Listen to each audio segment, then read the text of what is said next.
Catherine's breathing slowed and her head stopped rolling from side to side. She was resting.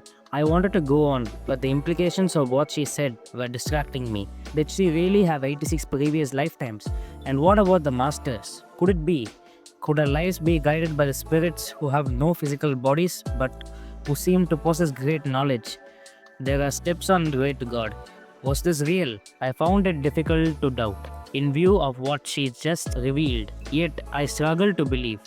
I was overcoming years of alternative programming, but in my head and my heart and my gut, I knew she was right. She was revealing truths. And what about my father and my son? In a sense, they were still alive. They had never really died. They were talking to me years after their burials and proving it by providing specific and very secret information.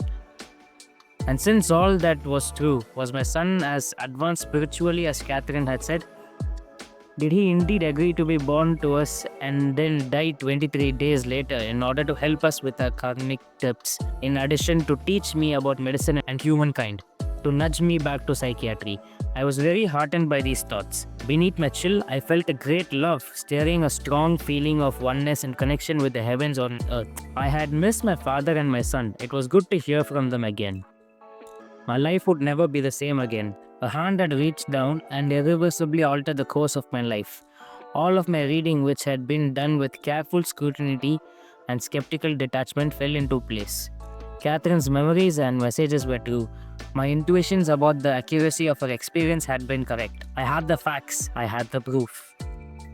Yet, even in that very instant of joy and understanding, even in that moment of mystical experience, the old and familiar logical and doubting part of my mind lodged an objection.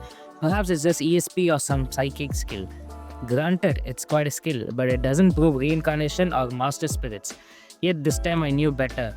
The thousands of cases recorded in the scientific literature, especially those of children speaking foreign languages to which they had never been exposed, of having birthmarks at the site of previous mortal wounds, of these same children knowing where treasured objects were hidden or buried thousands of miles away, and decades and centuries earlier, all echoed Catherine's message.